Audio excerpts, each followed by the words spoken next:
छत्तीसगढ़ में नगरीय निकाय और पंचायत चुनाव के लिए आचार संहिता लागू होने के बाद जिला प्रशासन अमला शहरों के चौक चौराहे और सार्वजनिक जगहों पर लगे बैनर पोस्टर होल्डिंग को निकालने का काम शुरू हो गया है। नगरीय निकाय में 22 जनवरी से लेकर 31 जनवरी 2025 तक नामांकन की प्रक्रिया पूरी होगी। 11 फरवरी 2025 को नगरीय निकाय, नगर पालिका, नगर पंचायतों में मतदान होगा और 15 फरवरी 2025 को मतगणना होगी। इसी प्रकार पंचायत चुनाव के लिए 27 जनवरी से 3 फरवरी 2025 तक नामांकन की प्रक्रिया पूरी होगी।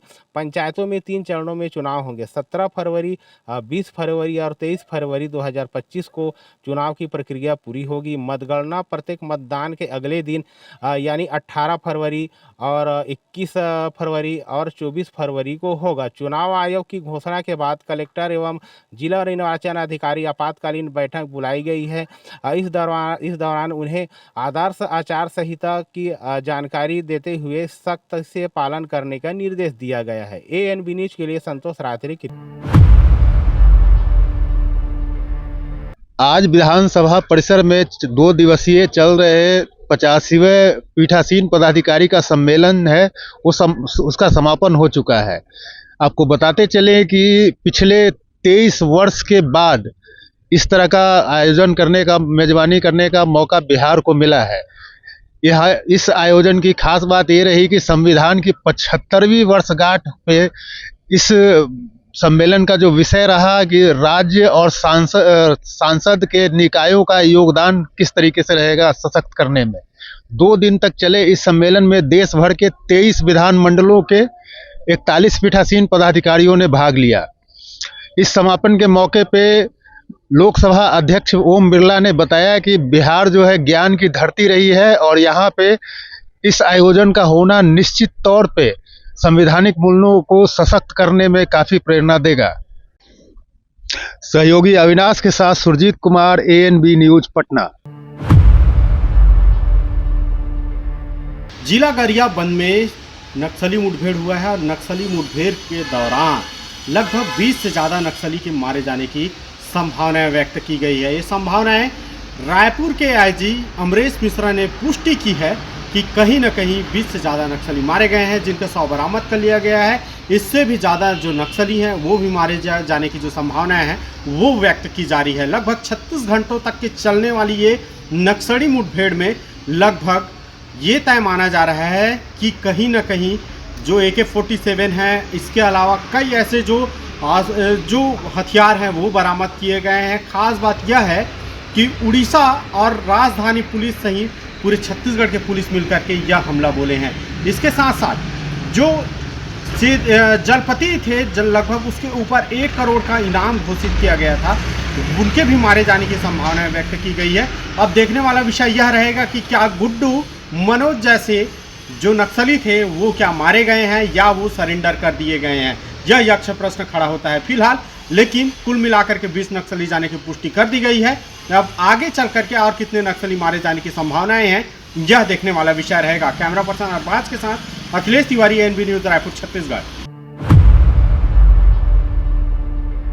अगर पंजाब की बात की जाए तो पंजाब के अंदर जो है चाइना डोर को बैन कर दिया गया है। वहीं पंजाब सरकार की तरफ से जुर्माना भी लगाया गया है, या जिस दुकान पे चाइना डोर मिलेगी तो वहां पर जुर्माने का प्राविधान भी जो है रखा गया है। हालांकि अगर भरोसेमंद सूत्रों की माने तो 25,000 रुपये जुर्माना जो है लगाया जाएगा जिस दुकान पे चाइना डोर मिलेगी। वहीं अगर हम चंडीगढ़ की बात करें, चंडीगढ़ के साथ लगते मोहाली से कई मामले सामने आए हैं। पीछे 1-2 दिनों के अंदर कई लोगों की जो है गर्दन पर जो है वार हुआ है, कईयों के नाक पे जो है चोट लगी है और उसके पीछे जो है चाइना डोर ही जो है कारण माना जा रहा है। क्योंकि वहीं अगर प्रशासन की बात करें तो प्रशासन समय समय पे जो है दुकानदारों को भी अवेयर करती हुई दिखाई दे रही है और सब साफ तौर पे जो है कहा गया है, नोटिफिकेशन भी जारी किया गया था कि चाइना डोर की जो वरतों है वो नहीं करें, आम डोर जो है उसकी जो है वरतों की जाए। हालांकि बसंत के अवसर पर जो है, बसंत पंचमी के अवसर पर पंजाब के अंदर जो है खूब चाइना डोर खूब जो है पतंगबाजी होती है और उस पर चाइना डोर की वरतों ना हो सके, इसको लेके समय समय पे प्रशासन की तरफ से ड्रिल भी चलाई जाती है कि लोग जो है अपनी दुकान पे चाइना डोर ना रखें। मगर सवाल जो है प्रशासन के ऊपर भी खड़े होते हैं, जो मोहाली के अंदर चाइना डोर आई तो वो आई कहाँ से? क्या मोहाली के अंदर सर्च ऑपरेशन जो है वो नहीं चल रहे? क्या दुकानों पर जो है जाके देख रेख जो है नहीं की जा रही कि जो वहाँ पर चाइना डोर की और तो हो रही है। इसको लेकर जो है लगातार जो है प्रशासन भी गंभीर दिख रहा है और प्रशासन की तरफ से समय समय पे जो है कार्रवाई भी की जा रही है। और साथ ही अगर बात की जाए तो जिन दुकानों पे चाइना डोर होगी वहाँ पे कार्रवाई की बात भी की जा रही है। चंडीगढ़ से कैमरा पर्सन विजय के साथ एनबी न्यूज के लिए अमित सेठी की रिपोर्ट। आज अयोध्या के वाल्मीकि एयरपोर्ट पे जो है नए डायरेक्टर साहब ने जो है अपना कार्यभार ग्रहण किया है। विनोद कुमार साहब हमारे साथ है, आइए हम इनसे बात करते हैं कि एयरपोर्ट पे इनकी क्या प्राथमिकताएं होंगी और अयोध्या एयरपोर्ट दिन ब दिन आगे बढ़ता जा रहा है और लोगों के लिए नई सुविधाएं ला रहा है। सर, इसमें आप आज आए हैं, आपका स्वागत है अयोध्या में, और आपकी प्राथमिकताएं क्या क्या होंगी एयरपोर्ट को लेके? धन्यवाद। अयोध्या एयरपोर्ट जो है वो उत्तर प्रदेश में एक बहुत ही महत्वपूर्ण एयरपोर्ट है और यहाँ पे जो है लोग दर्शन के वास्ते जो है बहुत से पैसेंजर जो है यहाँ पर आ रहे हैं और आगे भी आते रहेंगे।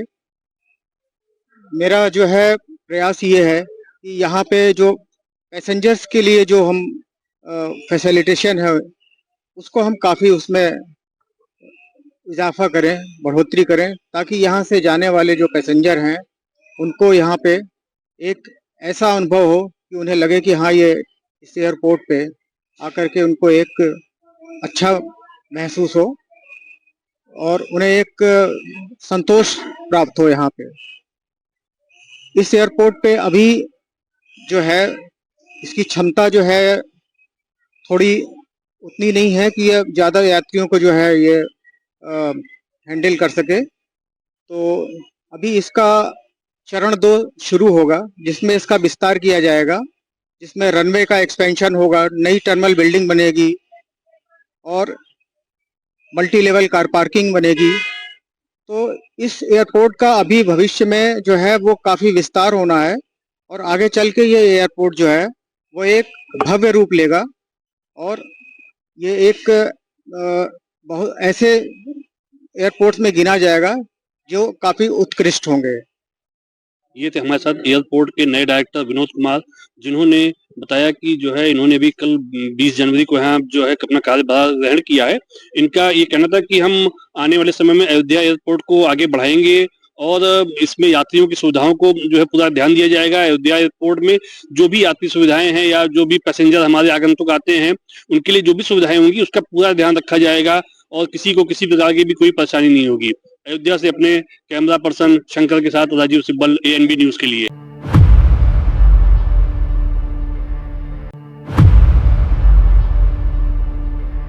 दिल्ली में सियासी रण की दिशा खिंच चुकी है। 719 उम्मीदवार मैदान में है। 30 जनवरी को नामांकन वापस लेने की अंतिम तिथि थी, तो इस दिन 30 उम्मीदवारों ने अपने नामांकन वापस ले लिए। आज की बात की जाए तो अब 699 प्रत्याशी मैदान में, जो कि दिल्ली की 70 विधानसभा सीटों पर अपना भाग लेंगे। आपको मैं बताता चलूं इसी क्रम में कि भारतीय जनता पार्टी और आम आदमी पार्टी दिल्ली वासियों से अपना वोट हासिल करने के लिए कई चुनावी घोषणाएं और संकल्प पत्र जारी करते नजर आ रहे हैं। आम आदमी पार्टी की बात की जाए तो आम आदमी पार्टी महिला सम्मान राशि से लेकर ऑटो वालों को गारंटी देने की बात कर रहे हैं। कांग्रेस की बात की जाए तो कांग्रेस ने भी दीदी सम्मान राशि के रूप में 2500 रुपए प्रत्येक महिला को देने की बात की गई है।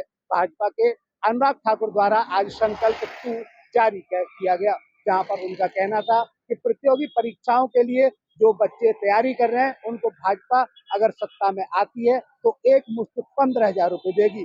केजी से पीजी की शिक्षा भी उन छात्रों को मुफ्त में दिलाई जाएगी जिनको जरूरत है। राज्य की विभिन्न प्रतियोगी परीक्षाओं की तैयारी में उनको सक्षम बनाने के लिए एक मुश्त 15,000 रुपए की वित्तीय सहायता प्रदान करेंगे, ताकि वो प्रतियोगी परीक्षाओं के लिए अच्छी तैयारी कर सकें, उनके माँ बाप पर कोई बोझ ना बने, हमारे दिल्ली के युवा शानदार रिजल्ट दे सकें और परीक्षा केंद्र की यात्रा की लागत भी और आवेदन शुल्क की 2 अटेम्प्ट तक प्रतिपूर्ति हमारी भारतीय जनता पार्टी की सरकार करेगी।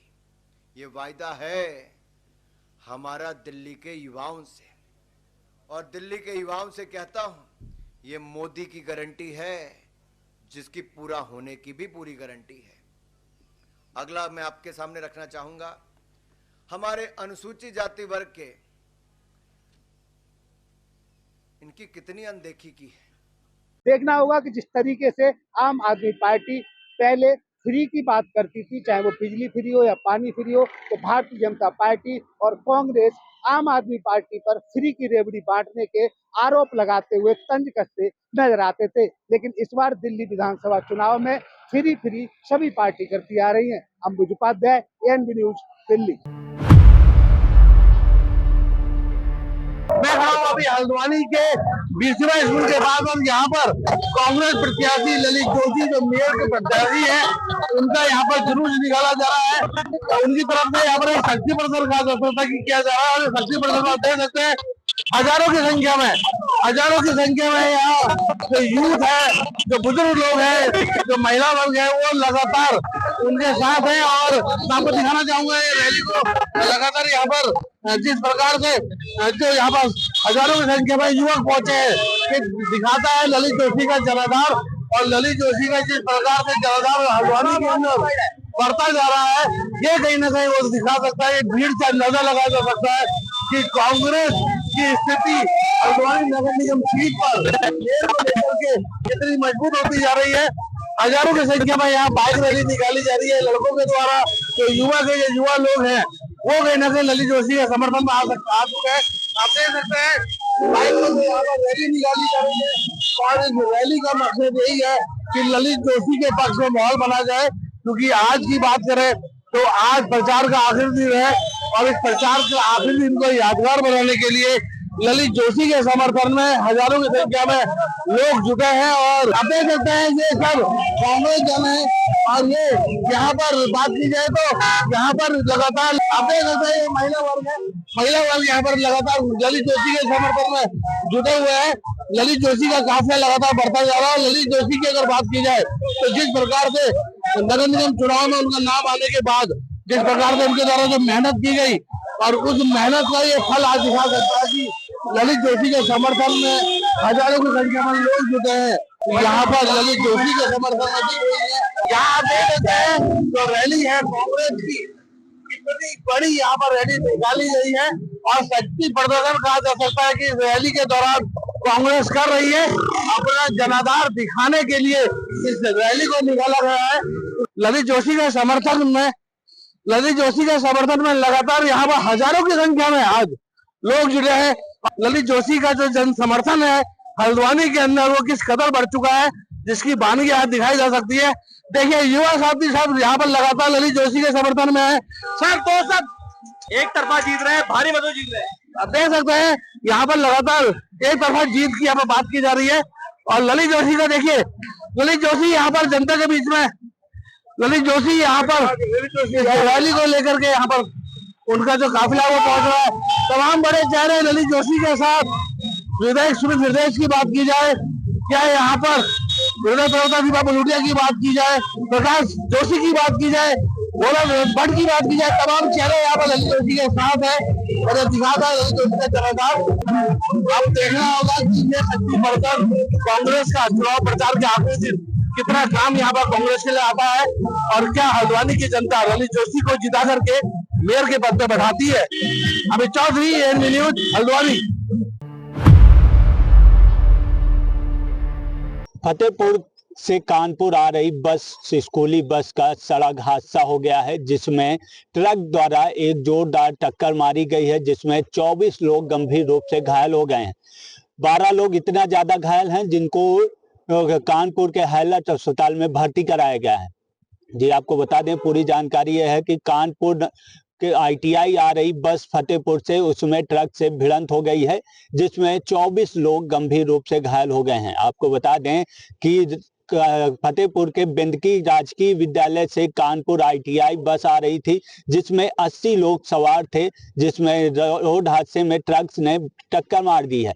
टक्कर मारने पर 24 लोग घायल हुए हैं, जिनको स्वास्थ्य केंद्र ले जाया गया है, उनका उपचार के लिए इलाज कर रहे हैं। और जिसमें 12 लोग गंभीर रूप से घायल हैं, जिनको कानपुर हॉस्पिटल हाईलाइट में भर्ती किया गया है और इलाज चल रहा है। वहीं सूचना मिलने पर औंग थाना की पुलिस मौके पर पहुंची थी और रेस्क्यू टीम द्वारा सभी को सुरक्षित बाहर निकाला गया था बस से और एम्बुलेंस को बुलाकर हॉस्पिटल भेजा जा रहा था।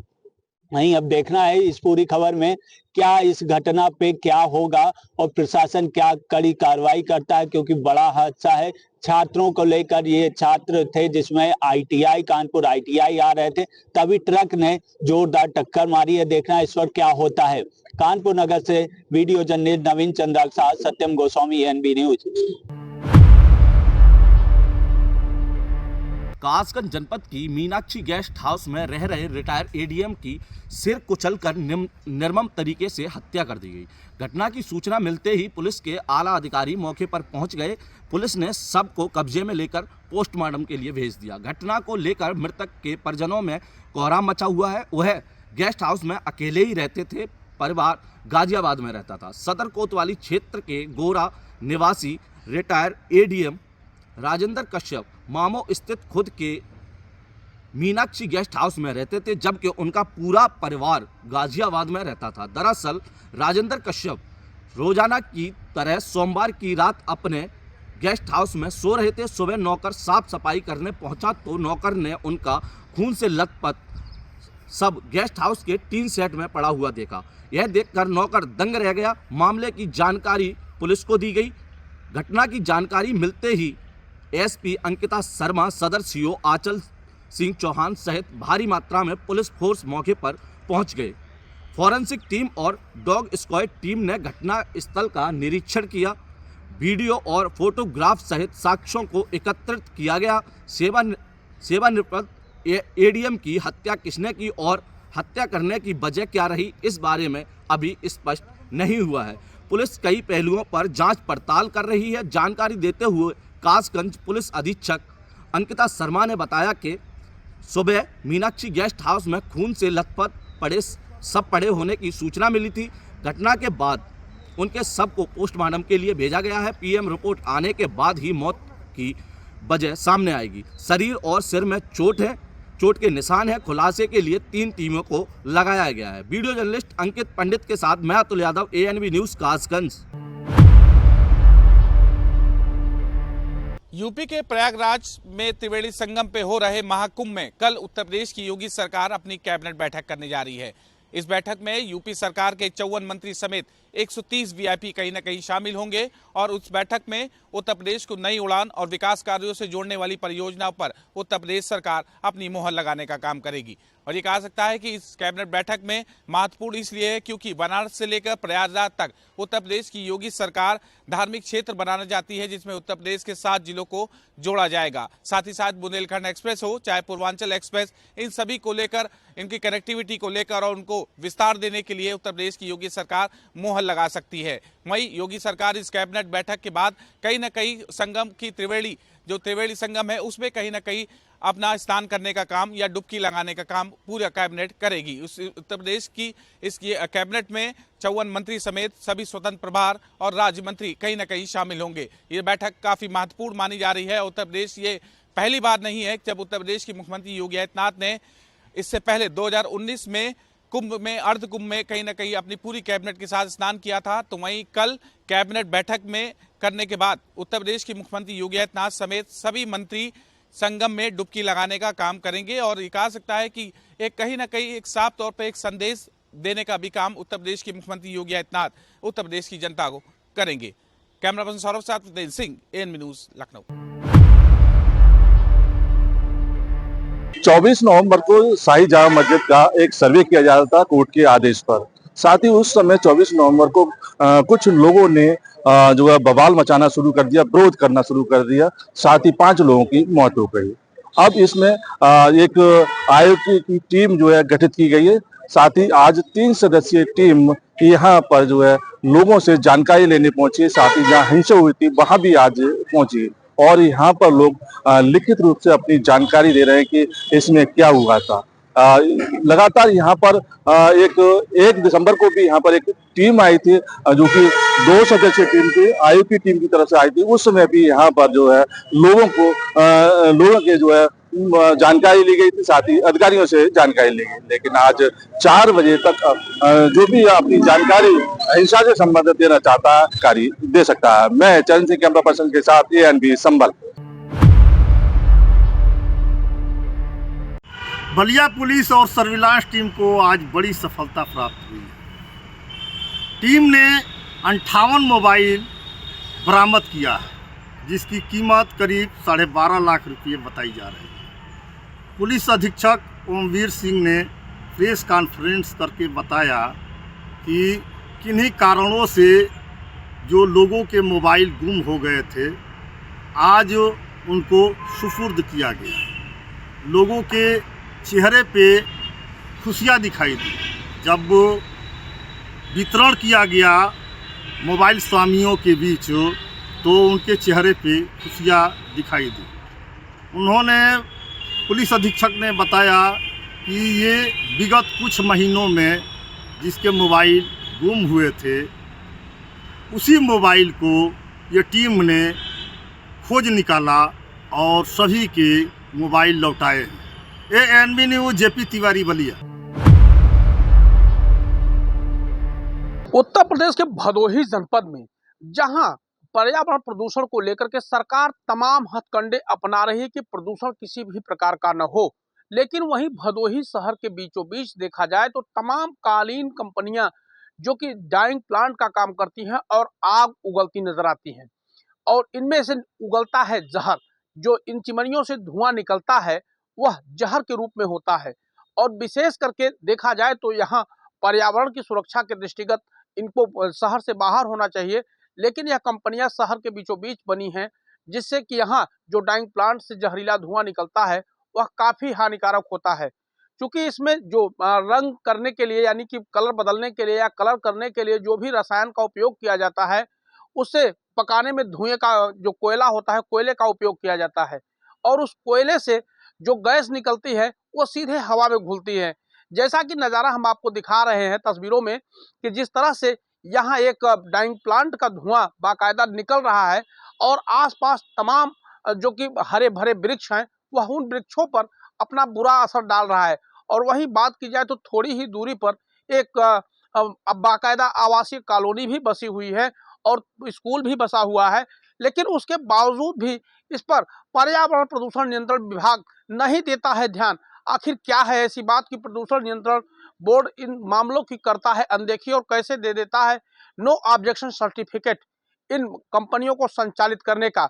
और वही बात करें तो इनसे जल प्रदूषण भी बढ़ता है, क्योंकि जल प्रदूषण के लिए OTP और ETP प्लांट लगाया जाता है और OTP ETP प्लांट से होकर के गुजरने वाला पानी बिल्कुल पीने योग्य होता है, लेकिन ये जो पानी सीधे नदी में गिराया जाता है, यह पानी बाकायदा बरुड़ा नदी में जाकर के समाहित होता है, जिसमें कि तमाम जो है जहरीला रसायन निकलता है जो पशु पक्षियों के लिए भी हानिकारक होता है। और साथ ही साथ बात करें तो यह जो इनके OTP और ETP प्लांट जो कंपनियां लगाई भी हैं, उनका एक नियम और सिस्टम है कि वह कुछ समय के लिए अपना OTP और ETP प्लांट चालू करती हैं, लेकिन उसके बाद बंद करके सीधे पानी को, गंदे पानी को सीधे नाले में प्रवाहित करती है, जो लोगों के लिए, आम जनजीवन के लिए भी खतरा बना हुआ है और इससे भारी क्षति का भी खतरा बना हुआ है। चूंकि भूगर्भ जल स्तर पर बाकायदे यहाँ रसायन जो मिलते हैं वह काफ़ी खतरनाक होते हैं और निकलने वाला पानी जो पीने के लिए हैंडपंपों से पानी निकाला जाता है वह भी दूषित और जहरीला होता है, जिससे कि भदोही के आसपास के क्षेत्रों का पानी भी दूषित हो चुका है, जिसको लेकर के कई बार जो है शिकायत भी की गई, लेकिन इस पर अधिकारी ध्यान नहीं देते। और तमाम कंपनियां तो ऐसी हैं जहां बोरिंग करवा करके पानी सीधे जमीन में छोड़ दिया जाता है, वहां OTP ETP तो मात्र सिर्फ खाना पूर्ति के लिए लगे हैं, क्योंकि बिजली का बिल भी बचाने के लिए कंपनियां तमाम हथकंडे अपनाती हैं, जिसको ध्यान में रखते हुए प्रदूषण नियंत्रण विभाग इस पर कोई ठोस कार्यवाही नहीं करता और न ही जिले के आला अधिकारी इस पर ध्यान देते हैं।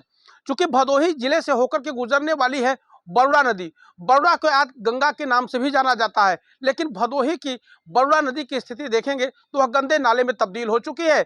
और यहाँ एक नदी बहती है मोरवा, इसमें भी इसी तरह से दूषित जल प्रवाहित होता है, जो कि आगे जाकर के फिर बरुड़ा में मिलता है और यह गंदा पानी सीधे गंगा जी तक पहुँचता है, जो आम जनजीवन पर असर डालता है। भदोही से ANB न्यूज के लिए आनंद तिवारी की रिपोर्ट। आबकारी विभाग की मिलीभगत से सुबह से ही ठेके खोल दिए जाते हैं। जिले में टॉप 10 बने रहने के लिए आबकारी विभाग शराब ठेकेदारों के साथ मिलकर नियमों को रखवा रहे हैं ताक पर। मथुरा जनपद में हर दिन समय से पहले ही शराब के ठेके खोल दिए जाते हैं।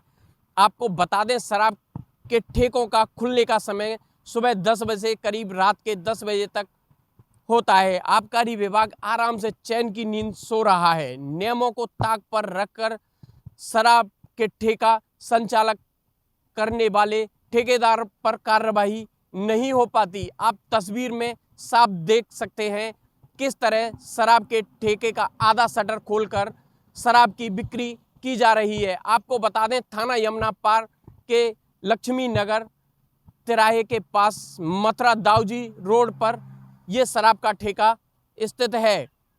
अब देखने वाली बात है आबकारी विभाग क्या कार्रवाई करता है। ANB न्यूज मथुरा से संवाददाता वेद प्रकाश सारास्वत की रिपोर्ट। यूपी एसटीएफ को बड़ी सफलता हासिल हुई है। यूपी एसटीएफ ने शामली के अंदर 4 बदमाशों को ढेर कर दिया है। आपको बता दें कि पुलिस को सूचना मिली कि शामली के अंदर 4 बदमाश जा रहे हैं और वो किसी बड़ी वारदात को अंजाम दे सकते हैं। वहीं यूपी एसटीएफ और शामली पुलिस ने बदमाशों को पकड़ने की कोशिश की तो बदमाशों ने पुलिस के ऊपर फायरिंग कर दी और एक यूपी एसटीएफ पुलिस के इंस्पेक्टर के 3 गोलियां पेट में लगी। वहीं जवाबी फायरिंग के अंदर तीनों बदमाश कार के अंदर ही ढेर हो गए और एक बदमाश भागने में कामयाब रहा। वहीं पुलिस ने घेराबंदी करते हुए बदमाश पे फायरिंग कर दी और चौथा बदमाश भी ढेर हो गया। चारों को अस्पताल में भर्ती कराया गया। वहां चारों को डॉक्टर्स ने मृत घोषित कर दिया। वहीं जो घायल इंस्पेक्टर है उसकी भी हालत नाजुक बनी हुई है और उनको गुरुग्राम के मैदानता हॉस्पिटल में भर्ती कराया गया है। बताया जा रहा है कि जो घायल इंस्पेक्टर हैं वह मेरठ के रहने वाले हैं और 25 साल पहले यूपी एसटीएफ में शामिल हुए तो उससे पहले वो पीएससी के कंपनी कमांडेंट थे। आपको बता दें कि जो बदमाश मारे गए हैं उनमें से 1 लाख का इनामी बदमाश अरशद है जो सहारनपुर का रहने वाला है। 1.5 दर्जन से अधिक वारदातों को, बड़ी बड़ी वारदातों को अंजाम दे चुका है। लूट, हत्या, डकैती कितने ही मामलों में वह वांछित चल रहा था। और जो दूसरा बदमाश जो है उसका साथी मंजीत, वह बताया जा रहा है कि हरियाणा का रहने वाला है और अभी 5 महीने पहले पैरोल पर आया था। उसको 20 साल की सज़ा भुली हुई थी और वह 40 दिन की पैरोल पर आया था और पैरोल पर आने के बाद वह वापस जेल नहीं गया और फरार हो गया। वांछित चल रहा था। पुलिस को काफ़ी दिनों से तलाश थी। जो तीसरा बदमाश बताया जा रहा है वह भी हरियाणा का रहने वाला है और एक जो दरोगा का बेटा है और जिन दरोगा की मृत्यु हो गई है, लेकिन उसका अभी भी कोई आपराधिक इतिहास निकल कर सामने नहीं आया है। वहीं चौथा बदमाश जो है उसकी पुलिस अभी शिनाख्त कराने का प्रयास कर रही है और जल्द ही उसका खुलासा करेगी। आपको बता दें कि इतनी बड़ी जो एनकाउंटर है वो 15 साल बाद यूपी में हुआ है। उससे पहले 8 बदमाशों को पुलिस ने मार गिराया था और अब 4 बदमाशों को पुलिस ने एक साथ बड़े बदमाशों को मार गिराया है। शामली से ANB न्यूज़ के लिए सलमान हैदर।